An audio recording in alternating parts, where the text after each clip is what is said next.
Hello दोस्तों, क्या आप भी कॉम्पिटिटिव एग्जाम्स के लिए सोशल साइंस पढ़ रहे हैं?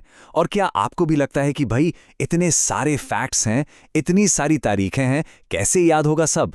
अगर हाँ, तो आप बिल्कुल सही जगह पर हैं। आज हम आपकी एनसीईआरटी किताब को अनलॉक करने का सीक्रेट जानने वाले हैं। हम सब जानते हैं ये फीलिंग। सोशल साइंस की किताब खोलते ही इतने सारे नाम, जगह और तारीखें सामने आ जाती हैं कि लगता है यार ये सब याद रखना तो इम्पॉसिबल है। लेकिन क्या होगा अगर मैं कहूं कि प्रॉब्लम ज्यादा याद करने की है ही नहीं? असल में जो किताब आपके पास है ना, उसे इस्तेमाल करने का एक स्मार्ट तरीका है, एक बेहतर तरीका है। जी हाँ, आपने सही सुना। आपकी एनसीईआरटी की किताब में ही एक सीक्रेट कोड छिपा हुआ है। एक ऐसा तरीका जो आपकी पढ़ाई को ना सिर्फ आसान बल्कि बहुत ज्यादा असरदार बना सकता है। तो चलिए मिलकर इस कोड को क्रैक करते हैं। तो इस सीक्रेट कोड का जो पहला सुराग है वो आपकी किताब के फॉरवर्ड यानी प्रस्तावना में ही है।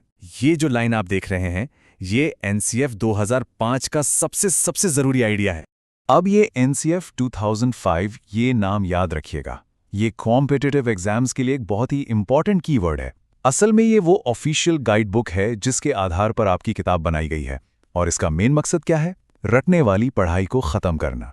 तो ठीक है, कोड के बारे में तो पता चल गया, पर अब सवाल ये है कि भाई इस कोड का इस्तेमाल कैसे करें। तो चलिए अब हम पढ़ाई की उन 3 स्मार्ट कीज यानी कुंजियों के बारे में जानते हैं जिन्हें आप आज से ही, अभी से ही इस्तेमाल करना शुरू कर सकते हैं। ये हैं वो 3 कीज। पहली, कहानियों को कॉन्सेप्ट से जोड़ना। दूसरी, सवालों को एक पावर अप की तरह इस्तेमाल करना। और तीसरी, तस्वीरों को पढ़ना। चलिए एक एक करके इन्हें समझते हैं। तो पहली कुंजी है कहानियों से कनेक्ट करना। देखिए, आपकी किताब में जो छोटे छोटे किस्से या केस स्टडीज दी होती हैं ना, वो सिर्फ पन्ने भरने के लिए नहीं है। वो इसलिए हैं ताकि आप मुश्किल आइडियाज को, मतलब कॉन्सेप्ट्स को, असली दुनिया के उदाहरणों से जोड़कर समझ सकें। ये किसी भी परिभाषा को रटने से लाख गुना बेहतर है। दूसरी कुंजी है सवालों का सही इस्तेमाल। चैप्टर के बीच बीच में जो सवाल होते हैं ना, उनसे डरना नहीं है। वो असल में आपके टूल्स हैं, आपके हथियार हैं। वो इसलिए हैं ताकि आप 1 मिनट रुकें, सोचें और जो भी पढ़ा है उसे खुद से परखें कि समझ आया या नहीं।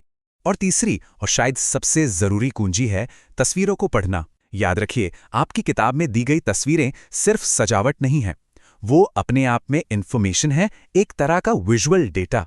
तो अगली बार उन्हें ध्यान से देखिए और खुद से पूछिए, ये तस्वीर मुझे क्या कहानी बता रही है। ठीक है, तो हमने इन 3 कुंजियों के बारे में जान लिया। लेकिन सबसे बड़ा सवाल, कॉम्पिटिटिव एग्जाम्स में इसका क्या फायदा? ये तरीका एग्जाम्स में सफलता के लिए काम क्यों करता है? चलिए देखते हैं। देखिए, बात सीधी सी है। जब हम रटते हैं तो कुछ ही दिनों में भूल जाते हैं, और जैसे ही एग्जाम में सवाल थोड़ा घुमाकर पूछा जाता है, हम फंस जाते हैं। लेकिन जब हम कॉन्सेप्ट को समझते हैं तो वो नॉलेज लंबे समय तक हमारे साथ रहती है, और फिर सवाल कैसा भी हो, एप्लीकेशन बेस्ड हो या ट्रिकी, हम उसे सॉल्व कर पाते हैं। और आजकल के एग्जाम्स में यही तो चाहिए। तो आज से पढ़ाई का अपना मिशन बदल दीजिए। मिशन है रटना नहीं, समझना है। चलिए, जो भी हमने सीखा है उसे फटाफट एक बार रिवाइज कर लेते हैं। तो 3 बातें याद रखनी है।